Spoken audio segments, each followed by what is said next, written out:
Olá, sejam bem-vindos. Hoje a sequência, aula 12, mas é aula extra número 5. Gravamos já 7 aulas, 30 minutos em média de cada um, e agora todas as aulas extras são também de 30 minutos. O assunto de hoje são dois benefícios, é o auxílio por incapacidade temporária e o auxílio acidente. Estamos avançando e falando de vários benefícios previdenciários. Comentamos de inúmeros. Já vimos que a Previdência reconhece pelo menos 9 benefícios previdenciários. Hoje, vamos comentar sobre 2 benefícios. Esse primeiro benefício, que é o benefício de auxílio por incapacidade temporária, é importante você identificar já no nome o fato gerador para a concessão desse benefício. Esse benefício tinha uma nomenclatura diferente, era o auxílio-doença. Houve uma mudança e a legislação mudou de modo a introduzir no próprio nome do benefício o fato gerador. Ou seja, o que tem que acontecer para que esse benefício seja concedido? A incapacidade temporária. Essa incapacidade é avaliada pela perícia médica.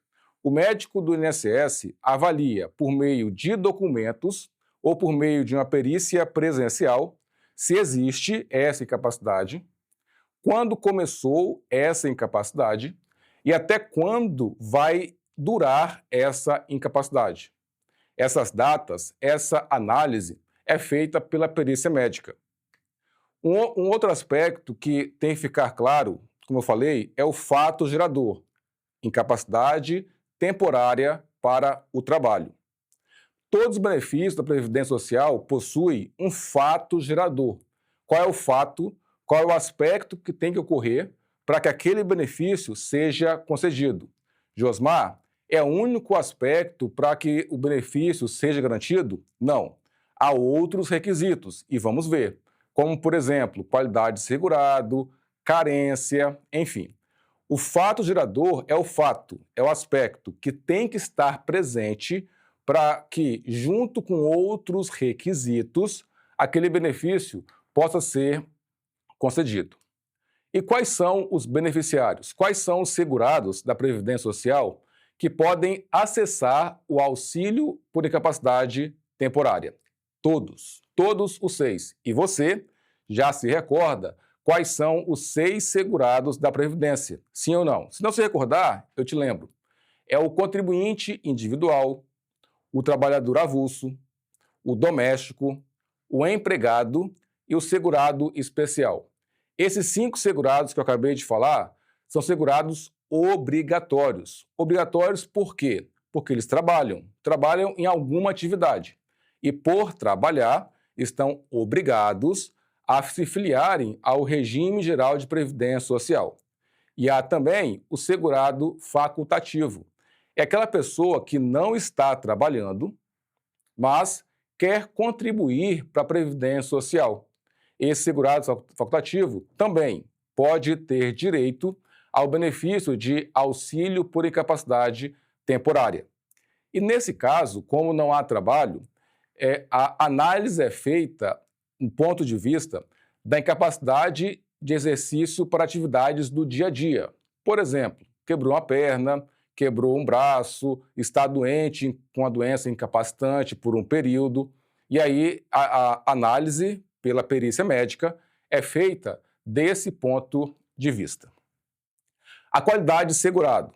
Vimos já que qualidade de segurado é aquela relação jurídica estabelecida entre o trabalhador e a Previdência Social. Essa qualidade de segurado é adquirida a partir do momento do trabalho. Está trabalhando, está afiliado, automaticamente está vinculado ao INSS e, portanto, tem qualidade de segurado. A concessão do auxílio por incapacidade temporária exige qualidade de segurado, porque está trabalhando ou porque ainda está no período que é classificado como período de graça. Você se recorda? 3 meses, 6, 12, 24, 36 meses, ou ainda por tempo indeterminado. Então veja que qualidade de segurado é preciso ser comprovado. Essa análise é feita mediante a data que a perícia médica fixou a incapacidade. A data que a perícia médica fixou o início da incapacidade. Essa data é uma análise feita pela perícia. Nessa data, é imprescindível que o segurado, que o trabalhador, tenha qualidade de segurado, porque está trabalhando ou porque está naquele período de graça. Com relação à carência, será que exige? Sim. O auxílio por incapacidade temporária é um benefício que exige carência. E de quanto tempo? 12 meses. Essa é a regra. Ou seja, 12 meses antes daquela incapacidade que o médico definiu, o segurado precisa comprovar 12 meses de contribuição.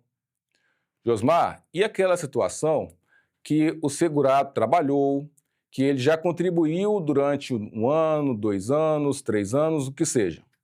Ele parou de contribuir e voltou a contribuir depois de ter perdido a qualidade de segurado. Esse caso é um caso de quê? Você se recorda? É o caso do reingresso. Ou seja, ele tinha qualidade de segurado, estava trabalhando, ele perdeu e voltou a contribuir. No caso do reingresso, é imprescindível que se tenha, pelo menos, no mínimo, a metade da carência exigida. O auxílio por incapacidade temporária exige, com o tempo, 12 meses de carência. No caso do reingresso, vai ter que ter quanto? 6 meses. Então, 6 meses, no caso de reingresso, para ser somadas as contribuições anteriores e fechar 12. Veja que 6 meses é o tempo mínimo.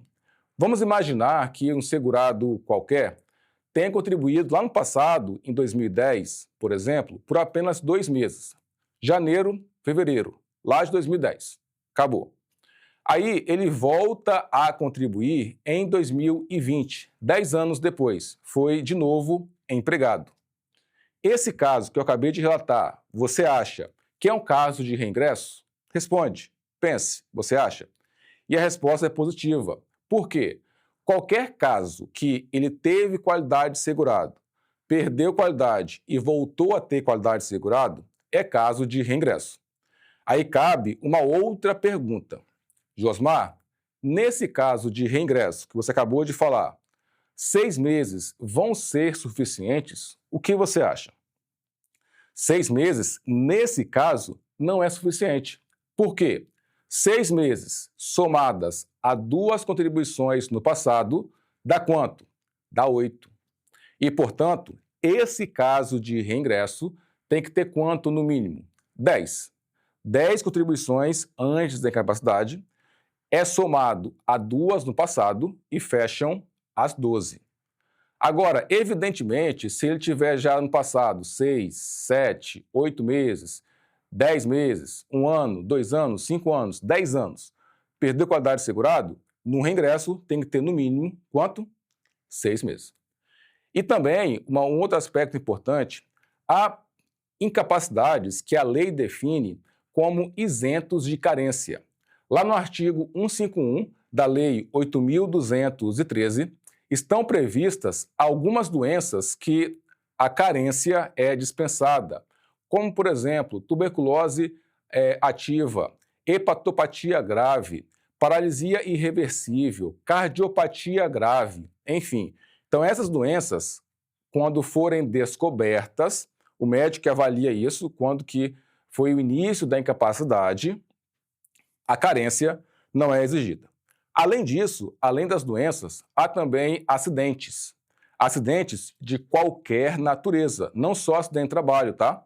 Porque às vezes se confunde muito que para isentar carência tem que ser acidente de trabalho. Não. Qualquer tipo de acidente. Acidente de qualquer natureza. Destaca aí, ó, qualquer natureza. Porque pode ser acidente de trabalho e também outro acidente. Final de semana, foi jogar bola, quebrou uma perna, é um acidente. Por ser acidente, a carência ela é dispensada desde que aquele acidente gere uma incapacidade temporária. O valor do benefício. Há pelo menos 5 benefícios que não são calculados com base no período básico de cálculo. Lembra dele? É aquele período que a lei definiu que leva em conta todas as contribuições a partir de julho de 94, para fazer uma média. E aí, há 5 benefícios que não são calculados com base nesse PBC, com base nesse período básico de cálculo. E quais são os benefícios? São 2 salários. É o salário família e o salário maternidade. Tem um cálculo específico, tem um valor específico para esses 2. Outros 2 benefícios é o auxílio acidente, que é o nosso próximo benefício, e o auxílio reclusão. Não há salário de benefício. E, por fim, a pensão por morte. Os demais benefícios são calculados com base no período básico de cálculo, encontra o salário de benefício, inclusive o auxílio por incapacidade temporária. E aí, como é que é feito isso? Como eu falei, será utilizada a média aritmética simples de 100% dos salários de contribuições e das remunerações constantes no período básico de cálculo. Esse PBC, quando se falar PBC, lembre, período básico de cálculo. As contribuições a partir de julho de 94. 100% dessa média que foi encontrada. E aí, quando se calcula um benefício com base no PBC, o objetivo é encontrar um valor. Qual é o valor? É o salário de benefício. Então, aquela média que é calculada dentro do PBC tem o objetivo de definir o valor do salário de benefício. Esse salário de benefício, ele serve de base para encontrar a renda mensal inicial. E essa renda mensal inicial é o valor que o segurado recebe, tá? Então, esse ponto é muito importante ficar claro. Para o auxílio por incapacidade temporária, qual vai ser a RMI? Qual vai ser a renda mensal inicial? É 91% do salário de benefício. É isso. Então, se lá no PBC encontrou-se o salário de benefício de R$ 2.000, a RMI ela vai ser de 91% daqueles R$ 2.000. É isso que o segurado vai receber. Mas tem um porém. Qual é o porém?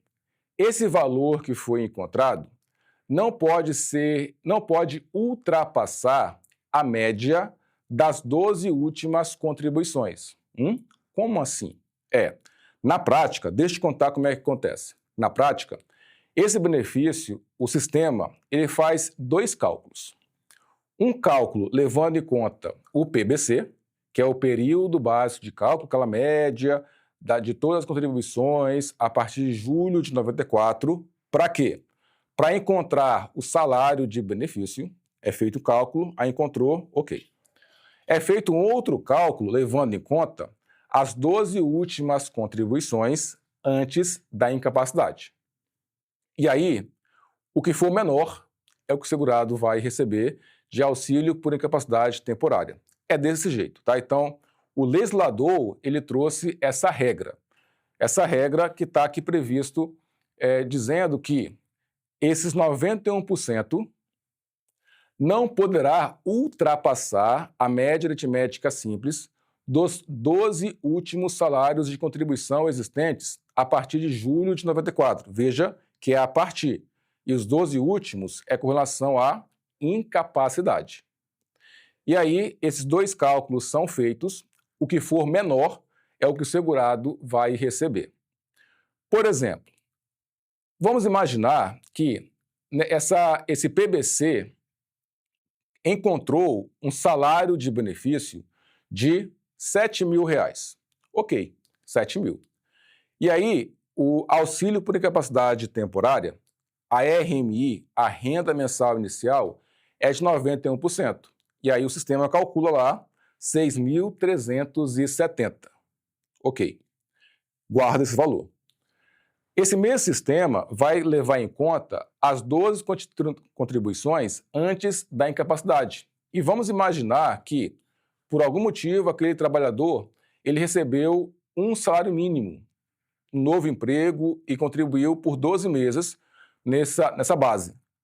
Aí é feita uma média com base nessas 12 últimas contribuições antes da incapacidade.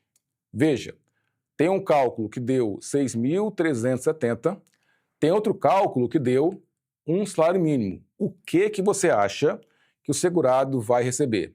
A renda mensal dele vai ser de um salário mínimo. Tá? Então, essa é a regra que está definida. O sistema faz 2 cálculos. O que for menor, ele aplica. Com relação à data de início da incapacidade, grave uma regra. O auxílio por incapacidade temporária tem como regra a data de início do pagamento vai ser a data da incapacidade. Se e se somente se o requerimento for feito em até 30 dias da data da incapacidade. Agora, essa regra para o segurado empregado tem algo bem específico. Para o empregado, aquele que tem vínculo empregatício, a empresa deve garantir o afastamento desse trabalhador por quantos dias? Por 15 dias. Então, a empresa deu um atestado na empresa, a empresa o afasta e garante o pagamento dele por pelo menos 15 dias. E aí, se a incapacidade perdurar, a empresa encaminha ele para onde? Para o INSS. E a Previdência, portanto, passa a ser responsável por aquele pagamento a partir do 16º dia do afastamento. Tá? E aí, vamos falar sobre os demais segurados. Então, o empregado tem 15 dias cada empresa e o benefício começa a partir do 16º dia. Os demais, os 5 outros segurados, a regra é: o pagamento começa na data da incapacidade, salvo se o requerimento for feito 30 dias depois da incapacidade, porque se for feito depois, o pagamento começa na data do requerimento. É aqui o que demonstra o quadrinho. O segurado foi admitido na empresa em 2007. Trabalhou 3 anos. 3 anos. E aí, ele sofreu um acidente no dia 11 de setembro de 2010. Se o acidente foi 11 de setembro, a data de início da incapacidade, o médico deve fixar nessa data. Como ele é empregado, ele fica afastado pela empresa por 15 dias, ou seja, 11 mais 15 dá 26. Então, até o dia 26 de setembro. Só que aí ele ligou para 135 só no dia 27. 27 de setembro de 2010. É feita uma perícia e, nesse caso, o pagamento vai começar na data do acidente. Aqui tem que ser corrigido, não é na data do requerimento, porque não se passou 30 dias, se passou apenas alguns dias, tá? Da mesma forma, é o de baixo. O de baixo é um contribuinte individual. Esse contribuinte individual, ele começou a trabalhar em 2007, pagar em 2007. 2010 sofreu um acidente. Que dia? 11 de setembro de 2010. Sofreu um acidente em 2010, a incapacidade, a data de início da incapacidade vai ser 2010. E aí, esse segurado, no dia 27 de setembro, ele liga para 135, que é a central do INSS, e faz o pedido. A perícia é marcada para o dia 1º de outubro. E na perícia, o médico definiu que essa incapacidade vai durar até 27 de dezembro de 2010. Nesse caso, quando é que você acha que vai começar o pagamento? Na data da incapacidade, porque ele não demorou a dar entrada.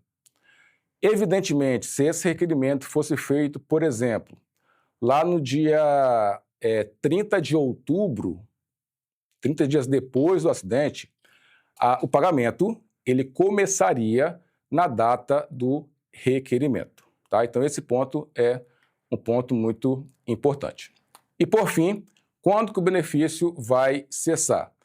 Ele cessa na recuperação da capacidade laborativa, na data definida pela perícia, que é a DCB, data de cessação do benefício.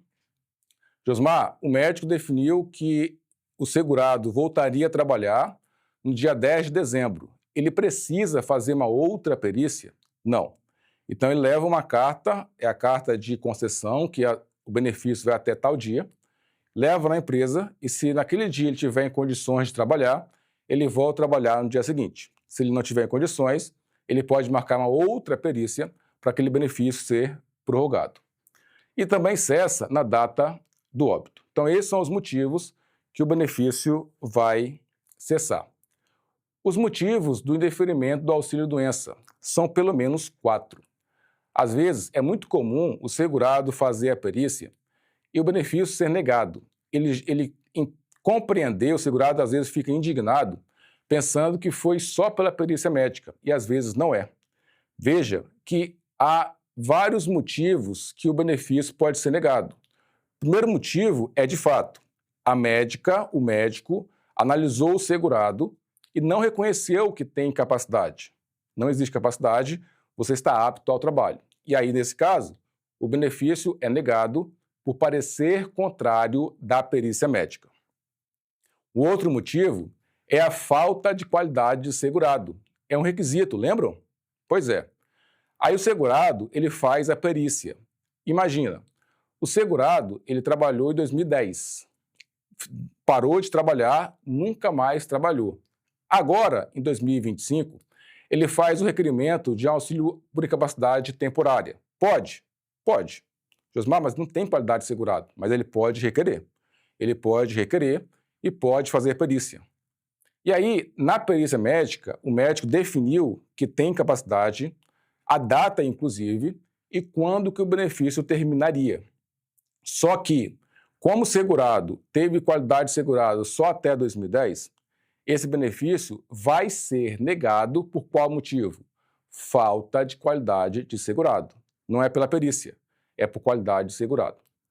Um outro motivo é a falta de carência. Então, imagina, o segurado ele foi admitido numa empresa no começo do ano 2025, e aí, primeiro emprego, primeira contribuição para o INSS, trabalhou janeiro, fevereiro, março. Em março, ele descobre alguma doença incapacitante. Apresenta o atestado médico na empresa, é afastado por 15 dias e encaminhado para a perícia. Na perícia, o médico reconhece que tem capacidade, define o tempo que ele ficaria afastado, mas o benefício, para surpresa do segurado, é indeferido. Por quê? Porque antes da incapacidade, ele tem somente 3 meses. E aí é um motivo de indeferimento, falta de período de carência.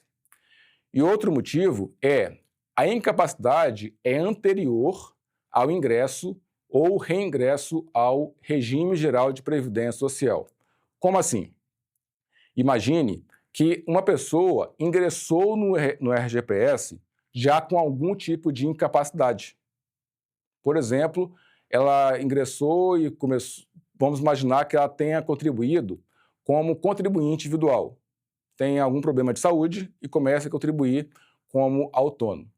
E aí, depois de um tempo, ela paga 12 meses. Ela pensa, eu vou agora fazer o pedido do meu benefício, por aquela incapacidade que tinha antes.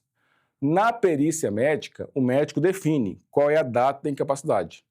Se ficar antes das contribuições, aquele benefício vai ser negado, porque a incapacidade é anterior ao ingresso ou reingresso no RGPS. Então veja que o auxílio-doença ele tem vários motivos para ser indeferido, não somente o parecer contrário. Há também carência, qualidade de segurado e incapacidade anterior ao ingresso ou reingresso. Bom, o próximo benefício é o auxílio acidente. Veja que é um benefício também que a saúde, a incapacidade está envolvida na análise. Nesse caso, auxílio por acidente, o fato gerador que é preciso ficar claro. Qual é, portanto, o fato gerador para a concessão do auxílio acidente? Esse benefício, auxílio acidente, é um benefício de caráter indenizatório, em virtude de acidente de qualquer natureza. Então, grifa isso, qualquer natureza, porque não é só acidente de trabalho, é acidente de qualquer natureza. E tem como fato gerador a redução definitiva da capacidade de trabalho que habitualmente exercia. Esse benefício tem caráter indenizatório. Então, aquele segurado que estava fazendo alguma atividade profissional sofreu um acidente e aquele acidente reduziu a capacidade de trabalhar. Ele não faz mais com a mesma capacidade aquilo que ele fazia antes. A Previdência tem o benefício, que é o benefício indenizatório, que é o auxílio acidente. Imagine uma pessoa que trabalhe digitando ofícios, trabalhando com os dedos. E aí sofre algum acidente que perde os dedos. E por conta desse acidente, ela não tem mais como fazer o que ela fazia antes. A Previdência, então, após uma análise médica, da perícia médica, pode indenizar aquela pessoa com o auxílio acidente. Veja que esse benefício, a segurada recebe o benefício e pode voltar a trabalhar. Inclusive, esse benefício ele pode ter valor inferior ao salário mínimo, porque, como é um caráter indenizatório, pode-se voltar a trabalhar e a pessoa continua recebendo o benefício, pode ter valor inferior ao salário mínimo. Um outro ponto de destaque é com relação aos beneficiários. Somente alguns segurados podem ter direito ao auxílio acidente. Quais são? É o empregado, o doméstico, depois de 2015, isso é recente, doméstico não tinha direito, 2015 em diante passou a ter, o trabalhador avulso e o segurado especial. Veja que há segurados que não estão aqui na relação. Temos quantos ali? 1, 2, 3, 4 segurados. Qual que falta? Falta o contribuinte individual, não tem direito, e o facultativo, não tem direito. Tá? Então, dos segurados, apenas 4 têm direito. A qualidade de segurado tem que ter? Sem dúvida. Ou porque está trabalhando, ou porque está naquele período de graça. Um ponto interessante é o seguinte: o fato da pessoa receber auxílio acidente garantia para ela, há um tempo atrás, a qualidade de segurado. Isso mudou. Então, antigamente, a pessoa que estava em auxílio acidente não estava mais trabalhando, ficou só no benefício. Com o óbito, o fato de ter auxílio acidente, a pensão era garantida para os dependentes.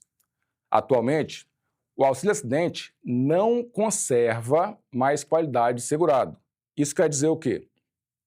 Se a pessoa estiver só recebendo auxílio acidente, sem voltar a trabalhar, está só com o benefício, só esse benefício, auxílio acidente, por si só, não garante o vínculo com a Previdência, não garante a qualidade de segurado. A carência é exigida? Não é exigida. A isenção de carência é prevista. E veja que o benefício é concedido em função de quê? Acidente de qualquer natureza. Por ser acidente, a carência não vai ser exigida. Bom, o auxílio acidente não é calculado levando em conta o PBC, como nós já vimos. Auxílio acidente não leva em conta essa regra do período básico de cálculo. Leve em conta o auxílio por incapacidade temporária. Então, aquele auxílio por incapacidade temporária, que é calculado com base no PBC, contribuições a partir de julho de 94, são feitos 2 cálculos, um no PBC, outro nas 12 últimas contribuições. Esse valor do auxílio por incapacidade temporária é que é a base. É a base do auxílio acidente. E aí, a renda mensal do auxílio acidente é 50% desse auxílio por incapacidade temporária. É isso, tá? É a metade. E esse benefício, ele pode, inclusive, ter valor inferior ao salário mínimo, tá? Então, destaca isso que é muito importante. Daqueles 10 benefícios, 2 podem ter valor inferior ao mínimo, que é o auxílio acidente e o salário família, tá? Porque esses benefícios não substituem o salário de contribuição. Quando que vai cessar o auxílio acidente? No óbito, na emissão de certidão de tempo de contribuição. Lembram disso? A CTC, aquela pessoa que tem um vínculo com entes federativos, pode ser servidor público da União, do Estado ou do município. Essas contribuições entre regimes, elas são transferidas por meio de um documento chamado CTC, que é a Certidão de Tempo de Contribuição. Aquela pessoa que está recebendo auxílio acidente e solicita a CTC, essa emissão de CTC é motivo de cessar o auxílio acidente. É como se perdesse o vínculo com o RGPS. Aí cessa, tem previsão legal para isso. E, por fim, um outro motivo é quando a pessoa se aposenta. Então, ela aposentou qualquer um tipo de aposentadoria programada, especial, por incapacidade permanente. O fato de aposentar é motivo para cessar o auxílio acidente.